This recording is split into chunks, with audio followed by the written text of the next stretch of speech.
नमस्कार दोस्तों, एक बार फिर से आपका स्वागत है फन स्टडी में। मैं हूं यश और हम कंटिन्यू करने वाले हैं अपनी हिस्ट्री की सीरीज को, इतिहास की श्रृंखला को, जहां हम कक्षा 9वीं के इतिहास को समझ रहे थे, जिसमें हमने पिछले चैप्टर में पढ़ा है द फ्रेंच रिवॉल्यूशन, फ्रांसीसी क्रांति को। और अब हम अगले चैप्टर में समझने वाले हैं यूरोप में समाजवाद एवं रूसी क्रांति, socialism in Europe and Russian revolution. तो इस वीडियो को शुरू करने से पहले मैं ये बात क्लियर कर देना चाहता हूँ कि ये वीडियो उन सभी विद्यार्थियों के लिए बहुत ही ज़्यादा महत्वपूर्ण है जो प्रतियोगी परीक्षा की तैयारी के लिए अपना आधारशिला, अपने बेस को मजबूत बनाना चाहते हैं एनसीईआरटी की पुस्तकों को पढ़कर। और ये कक्षा 9वीं की छात्र छात्राओं के लिए भी बहुत ही ज़्यादा महत्वपूर्ण है, तो वे भी इस वीडियो को अवश्य देखें। तो चलिए बिना वक्त को जाया किए शुरू करते हैं अगले चैप्टर, सेकेंड चैप्टर को, जिसका नाम है यूरोप में समाजवाद एवं रूसी क्रांति, socialism in Europe and the Russian revolution. तो इसका पहला जो रूपरेखा है, इसकी जो पहली रूपरेखा है, उसका नाम है the age of social change, सामाजिक परिवर्तन का युग। तो चलिए हम इसको समझते हैं। पिछले अध्याय में आपने फ्रांसीसी क्रांति के बाद यूरोप में फैलने जा रहे स्वतंत्रता और समानता के शक्तिशाली विचारों के बारे में पढ़ा था।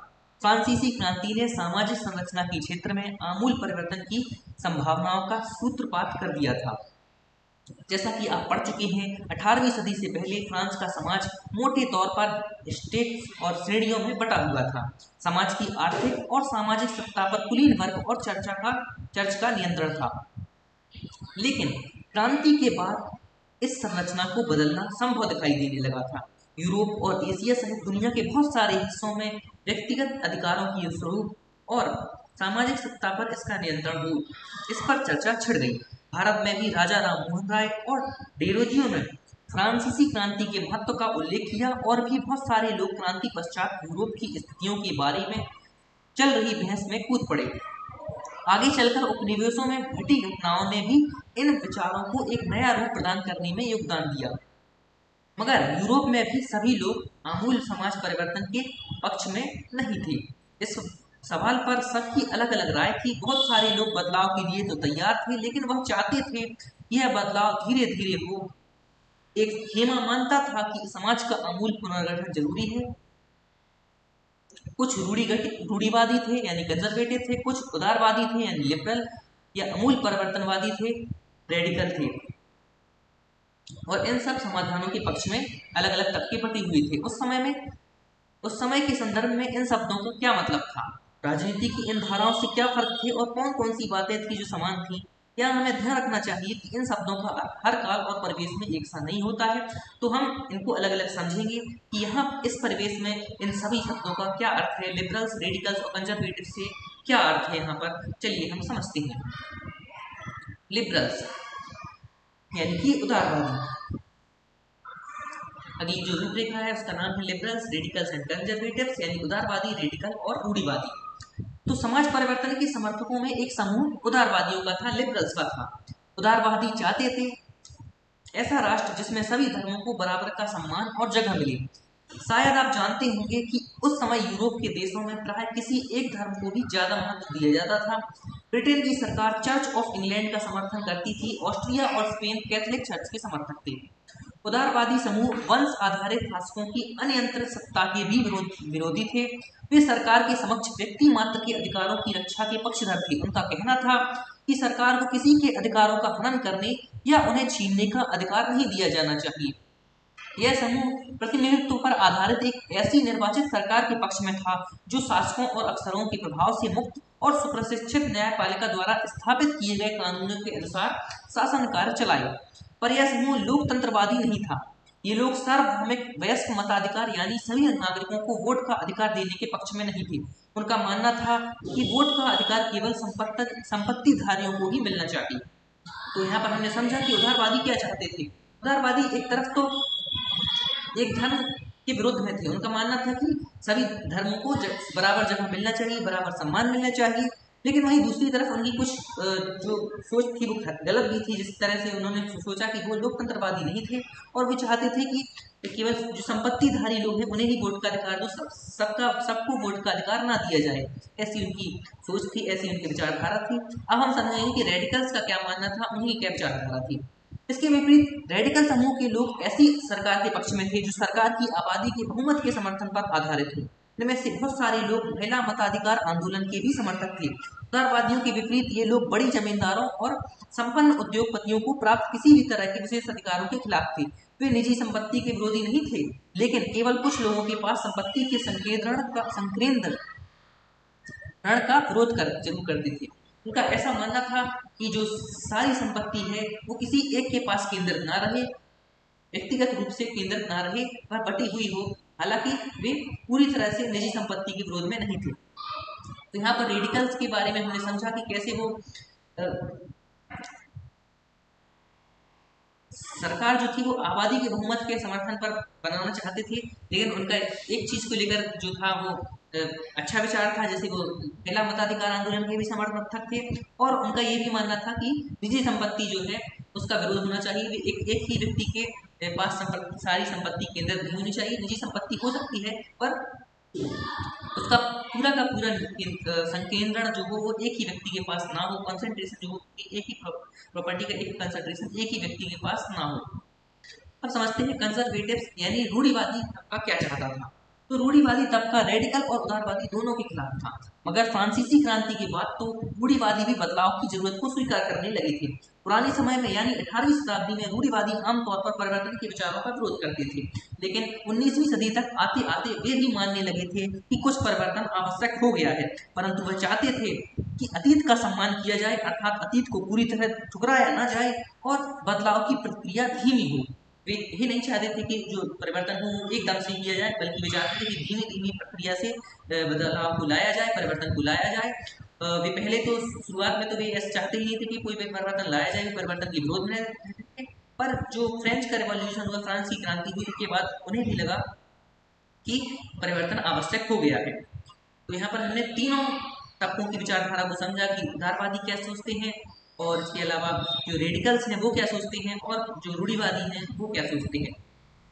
चलिए हम इसकी अगली रूपरेखा पर पढ़ते हैं, जिसका शीर्षक है औद्योगिक समाज और सामाजिक परिवर्तन यानी industrial society and social change.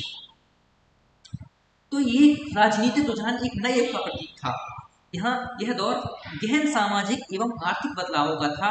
यह ऐसा समय था जब नए शहर बस रहे थे, नए नए औद्योगिक क्षेत्र विकसित हो रहे थे, रेलवे का काफी विस्तार हो चुका था और औद्योगिक क्रांति संपन्न हो चुकी थी।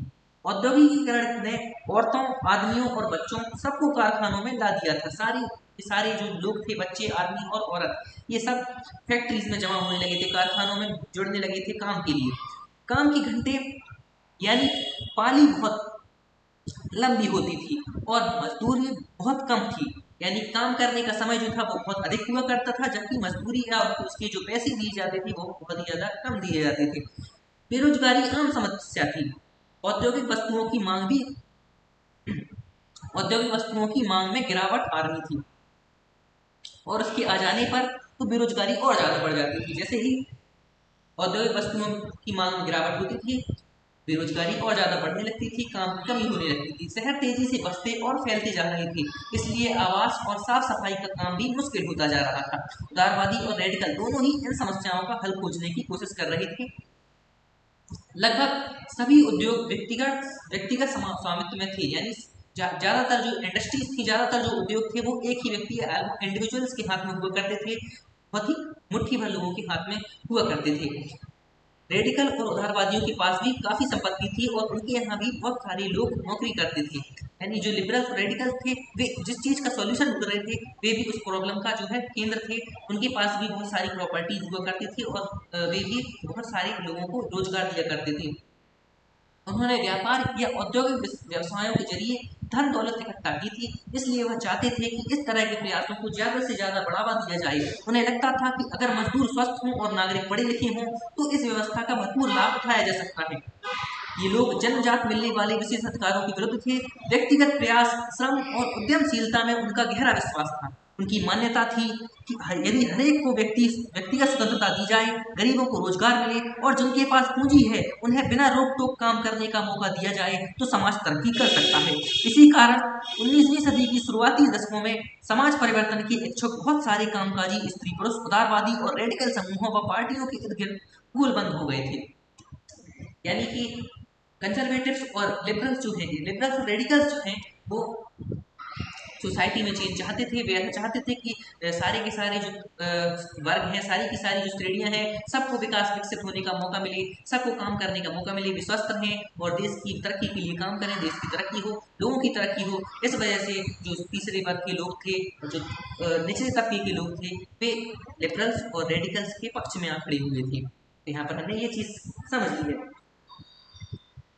हालांकि यूरोप में 1815 में जिस तरह की सरकारें बनी, उनसे छुटकारा पाने के लिए कुछ राष्ट्रवादी, उदारवादी और रेडिकल आंदोलनकारी क्रांति के पक्ष में थे। फ्रांस, इटली, जर्मनी और रूस में ऐसे क्रांतिकारी हो गए और राजाओं के तख्ता पलट का प्रयास करने लगे। राष्ट्रवादी कार्यकर्ता क्रांति के जरिए ऐसे राष्ट्रों की स्थापना करना चाहते थे जिनमें सभी नागरिकों का सभी नागरिकों को समान अधिकार प्राप्त हो। वे ऐसा राष्ट्र चाहते थे जिसमें सारे के सारे नागरिक, सारे के सारे सिटीजन हो, सबको इक्वल राइट दिए जाए, सबको बराबर अधिकार दिए जाए। 1815 के बाद इटली के राष्ट्रवादी गिuseppe मेजिनी ने यही लक्ष्य प्राप्त करने के लिए अपने समर्थकों के साथ मिलकर राजा के खिलाफ साजिश रची थी।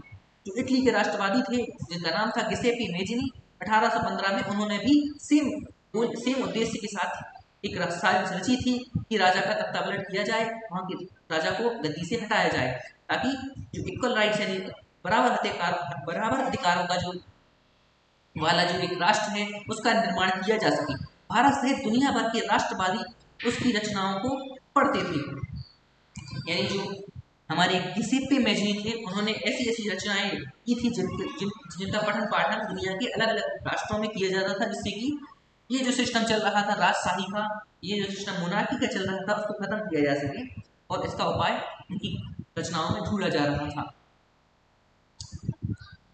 तो यूरोप में समाजवाद की शुरुआत कैसे होती है, अब हम इस रूपरेखा में पढ़ने जा रहे हैं। जो 1.3 जो हमारी रूपरेखा है, इसमें हम पढ़ने जा रहे हैं the coming of socialism to Europe. Europe में कैसे समाजवाद का शुरुआत हुआ। समाज के पुनर्गठन की संभवतः सबसे दूरगामी दृष्टि प्रदान करने वाली विचारधारा समाजवाद की थी। यानी समाज को पुनर्गठित करने के लिए, समाज को दोबारा से इकट्ठा करने के लिए सबसे ज्यादा जो दूरगामी यानी दूर तक देखने वाली ऐसी दृष्टि थी, दूर तक देखने के लिए जो दृष्टि होती है, उसको प्रदान करने वाली विचारधारा केवल और केवल सोशलिज्म थी, केवल और केवल समाजवाद थी। 19वीं सदी के मध्य तक यूरोप में समाजवादी जाना पहचाना विचार था। उसकी तरफ बहुत सारे लोगों का ध्यान आकर्षित हो रहा था। समाजवादी निजी संपत्ति के विरोधी थे, यानी वो संपत्ति पर निजी स्वामित्व को सही नहीं मानते थे। उनका कहना था कि संपत्ति के निजी स्वामित्व की व्यवस्था ही सारी समस्याओं की जड़ है। वे ऐसा क्यों मानते थे? उनका तर्क था कि बहुत सारे लोगों के पास संपत्ति तो है, जिससे दूसरों को रोजगार भी मिलता है, लेकिन समस्या यह है कि संपत्तिधारी व्यक्ति को सिर्फ अपने फायदे से ही मतलब रहता है। वह उनके बारे में नहीं सोचता जो उसकी संपत्ति को उत्पादनशील बनाते हैं। इसलिए अगर संपत्ति पर किसी एक व्यक्ति के बजाय पूरे समाज का नियंत्रण हो, तो साझा सामाजिक हितों पर ज्यादा अच्छी तरह ध्यान दिया जा सकता है। समाजवादी इस तरह का बदलाव चाहते थे, और इसके लिए उन्होंने बड़े पैमाने पर अभियान चलाया था, बड़े पैमाने पर आंदोलन चलाया था। कोई समाज संपत्ति के बिना कैसे चल सकता है? समाजवादी समाज का आधार क्या होगा? समाजवादियों के पास भविष्य का एक बिल्कुल भिन्न दृष्टि थी। कुछ समाजवादियों को कोऑपरेटिव यानी सामूहिक उद्यम के विचार में दिलचस्पी थी। इंग्लैंड के आने जाने माने उद्योगपति रॉबर्ट ओवेन ने इंडियाना में नया समन्वय के नाम से एक नए तरह के समुदाय की रचना का प्रयास किया था। न्यू हार्मनी या नई समन्वय के नाम से उन्होंने एक नए समुदाय की रचना का प्रयास किया था, एक नए समुदाय को जुटाने की कोशिश की थी। कुछ समाजवादी मानते थे कि केवल व्यक्तिगत पहलकदमी से बहुत बड़े सामूहिक खेत नहीं बनाए जा सकते। वह चाहते थे कि सरकार अपनी तरफ से सामूहिक खेती को बढ़ावा दे। उदाहरण के लिए फ्रांस में लुई ब्लैंक चाहते थे कि सरकार पूंजीवादी उद्यमियों की जगह सामूहिक उद्यमों को बढ़ावा दे। कोऑपरेटिव ऐसे लोगों के समूह थे जो मिलकर चीजें बनाते थे और मुनाफे को प्रत्येक सदस्य द्वारा किए गए काम के हिसाब से आपस में बांट लेते थे।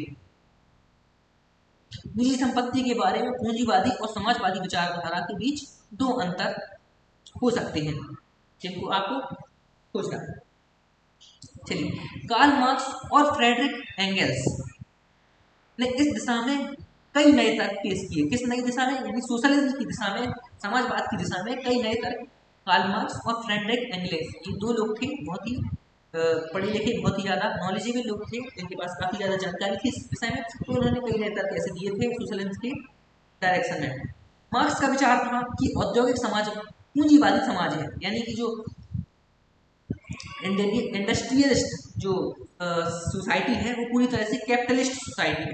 फैक्ट्रियों में लगी पूंजी पर पूंजीपतियों का स्वामित्व है और पूंजीपतियों का मुनाफा मजदूरों की मेहनत से पैदा होता है। तो माना था कि फैक्ट्रियों में जो लगी सारी की सारी पूंजी है, सारा का सारा जो पैसा है वो उस सारे के सारे पैसे पर पूंजीपतियों यानी पूंजी रखने वाले पैसे रखने वाले अपना अधिकार जमाए रहते हैं और पूंजीपतियों का जो मुनाफा मजदूरों की मेहनत से पैदा होता है, जबकि जो मजदूर जो मेहनत करते हैं उसी से उनको फायदा होता है, उसी से उनको प्रॉफिट होता है। मार्क्स का निष्कर्ष था कि जब तक निजी पूंजीपति इसी तरह मुनाफे का संचय करते रहेंगे तब तक मजदूरों की स्थिति में सुधार नहीं हो सकता। का मानना था कि जो पूंजी रखने वाले जो पैसे वाले लोग हैं जब तक पैसे को इस तरह से इकट्ठा करते रहेंगे तब तक ये इस स्थिति में कोई भी परिवर्तन नहीं आएगा और कोई भी सुधार नहीं हो पाएगा मजदूरों की स्थिति में। अपनी स्थिति में सुधार लाने के लिए मजदूरों को पूंजीवाद में निजी संपत्ति पर आधारित शासन को उखाड़ फेंकना होगा। मार्क्स का विश्वास था कि खुद को पूंजीवाद शोषण से मुक्त कराने के लिए मजदूरों को एक अत्यंत भिन्न किस्म का समाज बनाना होगा जिसमें सारी संपत्ति पर पूरे समाज का यानी सामाजिक नियंत्रण और स्वामित्व रहेगा। उन्होंने भविष्य के इस समाज को साम्यवादी या कम्युनिस्ट समाज का नाम दिया। मार्क्स को विश्वास था कि पूंजीपतियों के साथ होने वाले संघर्ष में जीत अंततः मजदूरों की ही होगी। उनकी राय में कम्युनिस्ट समाज ही भविष्य का समाज होगा। उन्होंने एक नए समाज की रचना की या नए समाज के निर्माण की कल्पना की थी कार्ल मार्क्स ने, और इस समाज को उन्होंने नाम दिया था कम्युनिस्ट समाज यानी साम्यवादी समाज। अगली जो हमारी रूपरेखा है इसका नाम है सपोर्ट फॉर सोशलिज्म यानी समाजवाद के लिए समर्थन। तो 1870 का दशक आते आते समाजवादी विचार पूरे यूरोप में फैल चुके थे। अपने प्रयासों में समन्वय लाने के लिए समाजवादियों ने द्वितीय इंटरनेशनल के नाम से एक अंतरराष्ट्रीय संस्था भी बना ली थी। इंस्टीट्यूशन ये यहाँ पर बन चुका था समाजवाद को फैलाने के लिए और इसको अपने प्रयासों को इकट्ठा करने के लिए। इंग्लैंड और जर्मनी के मजदूरों ने अपनी जीवन और कार्य क्रियाओं में सुधार कराने के लिए संगठन बनाना शुरू कर दिया था। इंग्लैंड और जर्मनी में भी जो मजदूर थे वे अपने जीवन और कार्य की स्थितियों को सुधारने के लिए, अपने जीवन में सुधार लाने के लिए नए नए संगठन बनाने लगे थे, नए नए जो समुदाय है उनको जोड़ने लगी थी। संकट के समय अपने सदस्यों को मदद पहुंचाने के लिए इन संगठनों ने कोष स्थापित किए यानी कि पैसों को इकट्ठा किया और कोष बनाया और काम की घंटों में कमी तथा मताधिकार के लिए आवाज उठाना शुरू कर दिया। जर्मनी में सोशल डेमोक्रेटिक पार्टी SPD के साथ इन संगठनों के काफी गहरे रिश्ते थे और संसदीय चुनावों में वे पार्टी की मदद भी करते थे। 1905 तक ब्रिटेन के समाजवादियों और ट्रेड यूनियन आंदोलनकारियों ने लेबर पार्टी के नाम से अपनी एक अलग पार्टी बना ली थी। यानी कि 1905 में जो ब्रिटेन के समाजवादी थे उन्होंने भी ट्रेड यूनियन आंदोलनकारियों के साथ मिलकर लेबर पार्टी के नाम से एक अलग पार्टी बना ली थी। फ्रांस में भी सोशलिस्ट पार्टी के नाम से ऐसी ही एक पार्टी का गठन किया गया था। लेकिन 1914 तक यूरोप में समाजवादी कहीं भी सरकार बनाने में कामयाब नहीं हो पाए। संसदीय राजनीति में उनके प्रतिनिधि बड़ी संख्या में जीतते रहे। उन्होंने कानून बनवाने में भी अहम भूमिका निभाई, मगर सरकारों में रूढ़िवादियों, उदारवादियों और रेडिकलों का ही दबदबा बना रहा है। इतने प्रयासों के बाद भी उदारवादी, रूढ़िवादी और रेडिकल ही सरकारों पर अपना दबदबा बनाए रहे। कई सारी पार्टियों का उदय हुआ और हमने समझा कि कैसे समाजवाद है पूरे के पूरे यूरोप में फैला। फ्रांस, जर्मनी, इंग्लैंड और कई सारे ऐसे देशों में सोशलिज्म का जो है वो एक्सपेंशन हुआ, काफी ज्यादा फैल गया और लोगों में नई नई जागरूकता फैलने लगी। तो हमने समझा कि कैसे यहाँ पर यूरोप में अब समाजवाद जो है वो फैल चुका था पूरी तरीके से, फ्रांस से प्रेरणादायक तरीके से। तो आशा है कि आपको सारी की सारी चीजें यहाँ पर स्पष्ट रूप से समझ में आ गई होंगी। फिर भी कोई संशय, शंका आपके मन में रह जाती है तो आप निसंदेह कमेंट सेक्शन में पूछ सकते हैं। मैं पूर्ण प्रयत्न करूंगा कि आपकी समस्या को सॉल्व कर पाऊँ, उसका निदान आपको दे पाऊँ। तो thanks for watching this video. अगली वीडियो में हम समझेंगे कि रूस में कैसे क्रांति फैलती है, रूस में कैसे समाजवाद का उदय होता है। तो बने रहिए फन स्टडी के साथ, अपने दोस्तों के साथ, अपने भाई बहनों, अपने पड़ोसियों, अपने रिश्तेदारों के साथ ये वीडियो शेयर कीजिए अगर आपको ये थोड़ी सी भी इंफॉर्मेटिव लगी हो। बहुत बहुत शुक्रिया, बहुत बहुत धन्यवाद।